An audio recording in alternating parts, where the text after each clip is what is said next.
Should the New York Knicks go out and sign Seth Curry in NBA free agency? Let's talk about it, because Bleacher Report listed Curry, as in Seth Curry, as the one ambitious free agent target for the New York Knicks. You're watching Knicks Now by Chat Sports. I'm your host, Marshall Green. Make sure you guys are subscribed to the channel, because if the Knicks go out and make any moves this offseason, we are going to be putting out a video. When the Knicks make a move, we make a video. Videos every single day on the latest Knicks news and rumors. So if you're looking for nonstop content this offseason, go down right now and hit that big red button. The reason that I do like and understand why Bleacher Report thinks that Seth Curry would be a great fit with the New York Knicks is pretty simple, because the Knicks have to become a better three-point shooting team. They have to be better than they were from the outside, not only in the regular season, but also in the playoffs. And when you look at these numbers, that was the Achilles heel for the New York Knicks, no doubt about it. I mean, in the regular season, it's what held them back as well. The Knicks shot just 34.7% to be precise in the regular season from downtown, which was 24th in the NBA. Also in the playoffs, they were the worst three-point shooting team, knocking down their threes at just a 29.6% clip.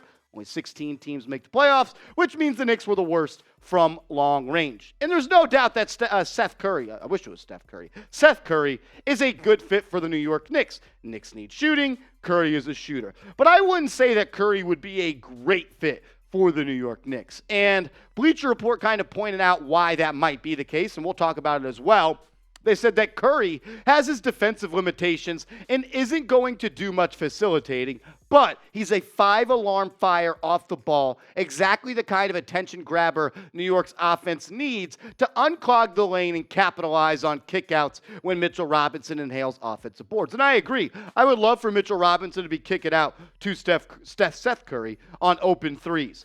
But the question that I have to ask myself is Seth Curry a Tom Thibodeau guy? Because I think that absolutely matters. The Knicks, they went out and traded a first-round pick for Cam Reddish. Reddish wasn't a Tom Thibodeau guy. Reddish did not play, and Reddish was traded less than 12 months later. Evan Fournier was signed by the New York Knicks, and 2 years into his tenure, he was out of the rotation.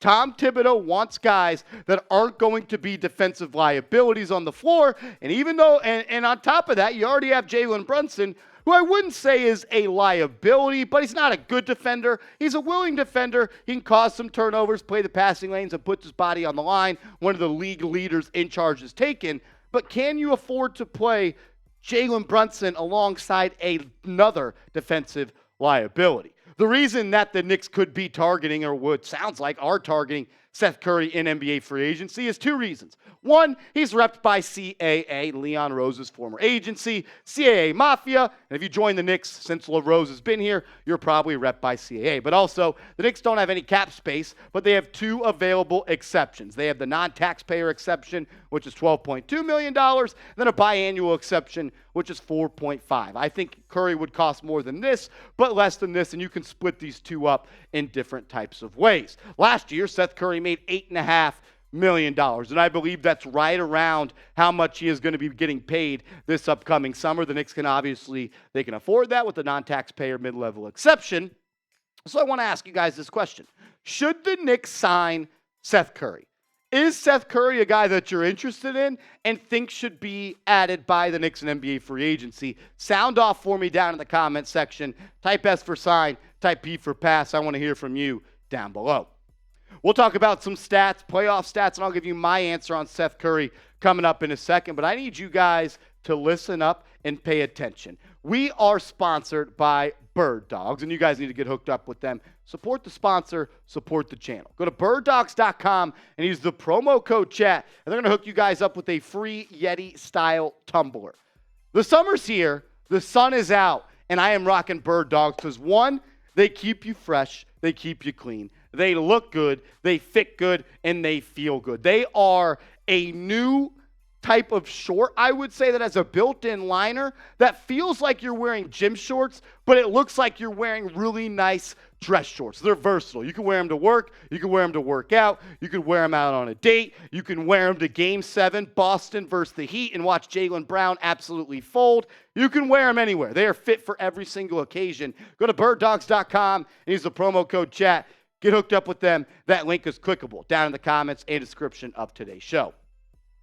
When you look at what Seth Curry has done in the NBA the past 4 seasons, it is obvious why the Knicks will be linked to him. He's one of the best sharpshooters from downtown. The guy shot 40+% from 3 in the past 4 seasons. And in 2019 and in 2020, he shot above 45% from downtown. He could come off the bench, give you a quick 15, 16 off the bench, knock in a couple of shots from downtown, and change the pace and the play of the game. And when you look at what he's done in the last 4 postseasons, that is what really intrigues me. He's played in almost 50 postseason games in his NBA career, and he has been great in those postseasons. The last 2 years with the Brooklyn Nets, he struggled a little bit this year. Only played in 3 games, kind of fell out of the rotation in Brooklyn, which really makes no sense. But in those last 3 postseasons, when you talk about 21, 20, and 2019, 47.5% from 3, 50.5% from 3, and 52% from 3.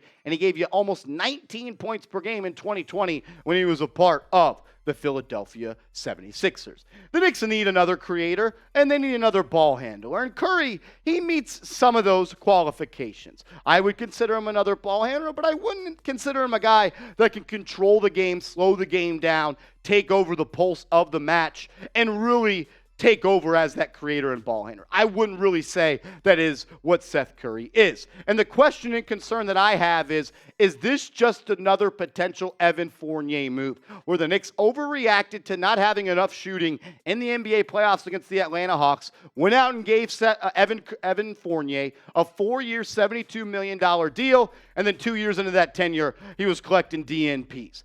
I worry that the Knicks are going to go out and just sign just a shooter, and I'm not sure that's a guy that Tom Thibodeau wants. I would prefer a more balanced player, and I think Tom Thibodeau would agree with that. I would want a guy that doesn't want to be hunted on defense. A guy at the guard spot that can create, penetrate, and play make alongside catch and shoot trade balls. I do like that Seth Curry can be really effective off the ball, running off-ball screens and pin downs and spacing the floor. But I'm also worried about Brunson and Curry playing on the floor together. Like, that is not a good defensive backcourt. And it's worrisome. And I don't think you can win many playoff series if these guys are your go-to backcourt. And obviously, if you sign Curry, he wouldn't be your go-to backcourt.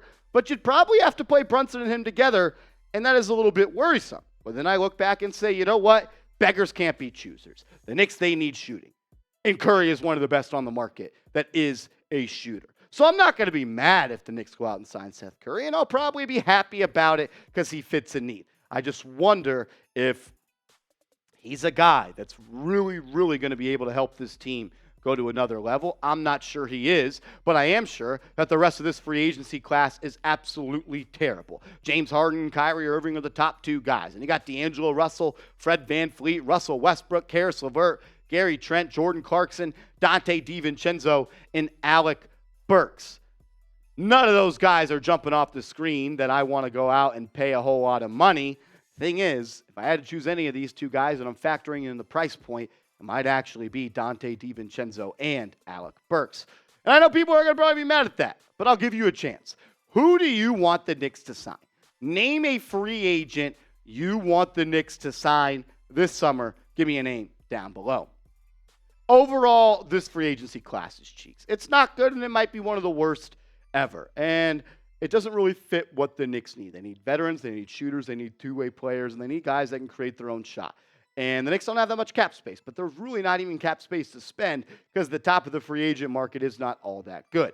Which leads me to believe that a trade is how the Knicks are going to upgrade this roster. That is how they've been developing this team. That's how they've been building this team. They have been, I would say, almost ball-hogging assets. They are doing everything they can to stockpile that asset pool, and I believe a trade is coming. I believe the Knicks are going to pull a trigger on a trade, and I'm not sure who it's going to be for at this time. But I do know this. I will keep you up to date over on my Twitter on the latest Knicks news and Knicks rumors, and you can give me a follow right here at @MarshallGreen_. Let's talk some ball over there. Thanks for tuning in.